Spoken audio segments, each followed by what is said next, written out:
ঘরের দরজায় দাঁড়িয়ে সূরা ইখলাস কিভাবে পাঠ করলে ওই ঘরে কোনো অভাব থাকবে না। নবী সাল্লাল্লাহু আলাইহি ওয়াসাল্লাম আমাদেরকে জানিয়ে দিয়েছেন। সূরা ইখলাসের অনেক ফজিলত রয়েছে। সূরা ইখলাস সম্পর্কে হাদিস এসেছে, বুখারী শরীফের হাদিস। যদি কোনো ব্যক্তি একবার এই সূরা ইখলাস পাঠ করে, এবং শুধু তাই নয়, যে ব্যক্তি সূরা ইখলাসকে বেশি মহব্বত করে, এক সাহাবী সূরা ইখলাসকে বেশি মহব্বত করতেন। নবীজি সাল্লাল্লাহু আলাইহি ওয়াসাল্লাম বলছেন, এই সূরা ইখলাস তোমাকে জান্নাত পর্যন্ত পৌঁছে দিবে। শুধু তাই নয়, কোনো ব্যক্তি যদি একবার সূরা ইখলাস তেলাওয়াত করে, আল্লাহ পাক রব্বুল আলামিন তার জন্য কোরআন শরীফের 10 পারা পড়লে যে সওয়াব হয়, সেই সওয়াব আল্লাহ তাআলা তার আমলনামায় দিয়ে দিবেন। বলেন সুবহানাল্লাহ। Can you imagine that? আপনি কল্পনা করতে পারছেন? যদি 2 বার তেলাওয়াত করা হয় তাহলে 20 পারা কোরআন শরীফ তেলাওয়াত করার সওয়াব। যদি 3 বার পড়া হয় তাহলে 30 পারা কোরআন শরীফ পড়লে যে সওয়াব হয়, সেই সওয়াব আল্লাহ তাআলা তার আমলনামায় দিয়ে দিবেন। এজন্য অবশ্যই সূরা ইখলাসের আমল আমরা করব। কিভাবে করব? ঘরের দরজায় দাঁড়িয়ে যদি সূরা ইখলাস পাঠ করতে পারি, কতবার পাঠ করলে আল্লাহ পাক রব্বুল আলামিন বরকত দিবেন, ওই সংসারে কোনো অভাব থাকবে না।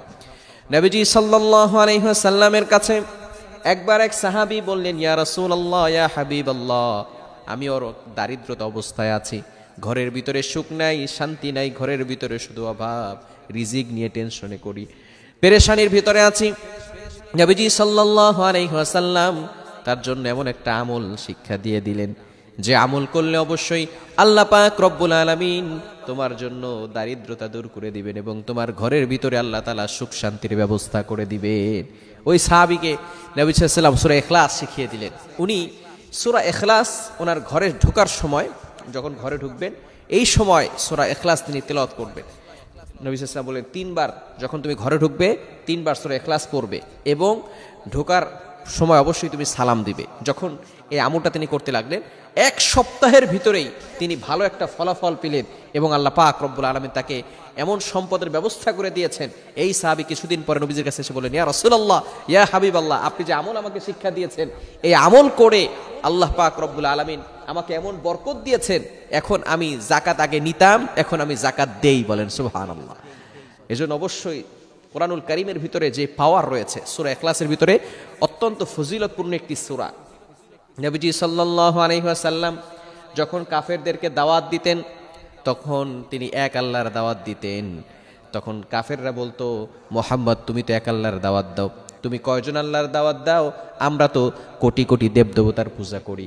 তখন আল্লাহ পাক রব্বুল আলামিন সূরা ইখলাস নাজিল করে দিলেন। এই সূরার ভিতরে আল্লাহর পরিচয় রয়েছে। কুল হুয়াল্লাহু আহাদ আল্লাহুস সামাদ লাম ইয়ালিদ ওয়া লাম ইউলাদ ওয়া লাম ইয়াকুল লাহু কুফুয়ান আহাদ। এই ছোট্ট সূরার ভিতরে কতটা তাৎপর্যপূর্ণ। আল্লাহ তাআলা বলছেন, নবী হে আপনি বলুন, হুয়াল্লাহু আহাদ, আমি আল্লাহ তাআলা এক, অদ্বিতীয়, দ্বিতীয় জন কেউ আছে? আল্লাহ তাআলার সাথে কাউকে শরীক করা যাবে? কুল হুয়াল্লাহু আহাদ আল্লাহুস সামাদ, তিনি অমুখাপেক্ষী, তিনি কারো প্রতি মুখাপেক্ষী হতে পারে? তিনি মুখাপেক্ষী নন। দুনিয়ার মানুষ একজন আরেকজনের প্রতি মুখাপেক্ষী, কিন্তু আল্লাহ তাআলা কারো প্রতি মুখাপেক্ষী নন। আল্লাহ তাআলা কারো প্রতি মুখাপেক্ষী নন। এজন্য আল্লাহুস সামাদ, একজন, একমাত্র তার জন্য এই নামটা মানায়, আল্লাহুস সামাদ, তিনি হচ্ছেন অমুখাপেক্ষী একজন সত্তা। লাম ইয়ালিদ ওয়া লাম ইউলাদ ওয়া লাম ইয়াকুল লাহু কুফুয়ান আহাদ, আল্লাহ তাআলার কোনো সন্তানও নাই, তিনি কারো থেকে জন্মগ্রহণও করেন নাই, এবং তার মতো কেউ হতে পারে না। এজন্য সূরা ইখলাসের আমল আমরা করতে পারবো তো ইনশাআল্লাহ। হাদিসের ভিতরে এসেছে, যদি কোনো ব্যক্তি সূরা ইখলাস 10 বার পাঠ করে, কতবার? আরো জোরে বলেন। 10 বার যদি কোনো ব্যক্তি এই সূরাটা তেলাওয়াত করতে পারে, আল্লাহ পাক রব্বুল আলামিন তার জন্য জান্নাতের ভিতরে একটি প্রাসাদ নির্মাণ করে দিবেন। বলেন সুবহানাল্লাহ। এজন্য এই দোয়াটা আমরা পড়তে পারবো তো ইনশাআল্লাহ। অবশ্যই আমরা পড়ার চেষ্টা করব, এবং যথাসম্ভব চেষ্টা করব সূরা ইখলাসের বেশি বেশি আমল করার, এবং ঘরের দরজায় দাঁড়িয়ে সূরা ইখলাসের আমলটা করব ইনশাআল্লাহ। আল্লাহ পাক রব্বুল আলামিন আমাদের সকলকে এই সূরা ইখলাসের আমলটি বেশি বেশি করার তৌফিক দান করেন। সকলে বলেন আমিন।